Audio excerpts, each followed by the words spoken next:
आज म भाइ बहिनीहरूलाई 3x3 म्याट्रिक्सको डिटर्मिनेन्ट कसरी निकाल्ने, कोफ्याक्टर कसरी निकाल्ने, एज जोइन्ट कसरी निकाल्ने यो क्याल्कुलेटरको प्रयोग गरेर सिकाउन गइरहेको छु। पहिला मोड जान्नुहोस् अनि 6 मा म्याट्रिक्स छ अनि 1 मा म्याट्रिक्स के छ 1 प्रेस गर्नुहोस् अनि 1 मा 3x3 म्याट्रिक्स छ 1 प्रेस गर्नुहोस् र म्याट्रिक्सका सदस्यहरू तेस्रो तरिकाले भर्नुहोस्।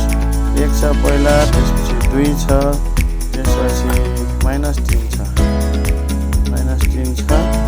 यसै गरेर अन्य सदस्यहरू पनि भरिदिनुहोस्। 2 -1 2 छ दोस्रो रोमा। तेस्रो रोमा चाहिँ 3 -1 -4 छ। यसै गरेर भरिदिनुहोस् अनि एसी प्रेस गरिदिनुहोस्। सिफ्टमा गएर 4 प्रेस गर्दाखेरि 7 नम्बरमा डिटर्मिनेन्ट छ 7 प्रेस गर्नुहोस्। त्यही सिफ्टसँग को गर्नुभयो भने म्याट्रिक्स ए 3 मा छ 3 प्रेस गर्नुहोस्, ब्राकेट लगाउनुहोस्, एन्सर हाल्नुहोस्। इक्वल टु हाल्दाखेरि 31 हुन्छ। यसको डिटर्मिनेन्ट 31 रहेछ।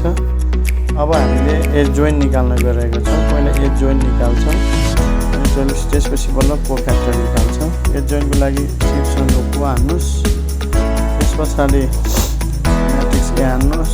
3 मा म्याट्रिक्स ए छ जुन हामीले सेभ गरिरहेको छ। इन्भर्स हाल्नुहोस् इन्टु डिटर्मिनेन्ट हाल्नुहोस्। डिटर्मिनेन्टसँग गुणन गरी यो इन्भर्स म्याट्रिक्सले भने त्यो एज जोइन्ट आउँछ। हामीले किनभने इन्भर्स म्याट्रिक्स भनेको एज जोइन्ट बाई डिटर्मिनेन्ट हुन्छ। डिटर्मिनेन्ट इन्टु इन्भर्स भनेको एज जोइन्ट आयो यसरी हो। एज जोइन्ट यसलाई हामीले सर्ल त्यहाँ कपी गर्ने गाह्रो हुन्छ। हामीले क्याल्कुलेटर पनि लगाएर एज जोइन्ट निकाल्न सर्लका। अब एज जोइन्ट आएपछि कोफ्याक्टर आउँछ किनभने कोफ्याक्टरको ट्रान्सपोज नै एज जोइन्ट हो। हामीले चाहिँ एज जोइन्टमा देखिएका कोलमलाई कोफ्याक्टरमा रोको रूपमा लेखिन्छ अनि त्यसरी कोफ्याक्टरका रोहरूलाई जस्तो first Roma A11 A12 A13 हुन्छ। सेकेन्ड रोमा चाहिँ A21 22 23 हुन्छ।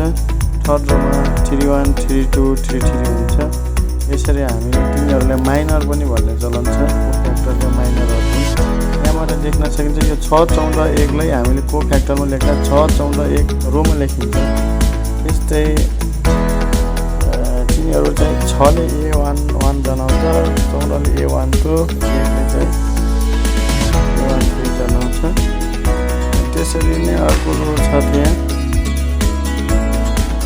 अर्को रो 11 5 1 छ 11 5 7 छ। यसलाई चाहिँ हामीले होरिजन्टल रूपमा लेख्न सकिन्छ।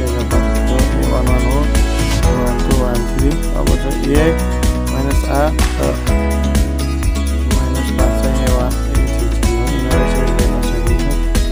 यसरी हामीले एज जोइन्ट निकाल्न सकिन्छ।